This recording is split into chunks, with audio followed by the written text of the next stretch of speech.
Ia uitați. Și invers. Asta care chipurile merge greu, ia uite-o cum merge. Ia așa un pic.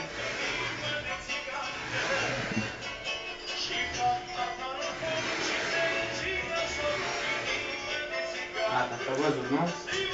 Da. Ia, cum se vede piulița?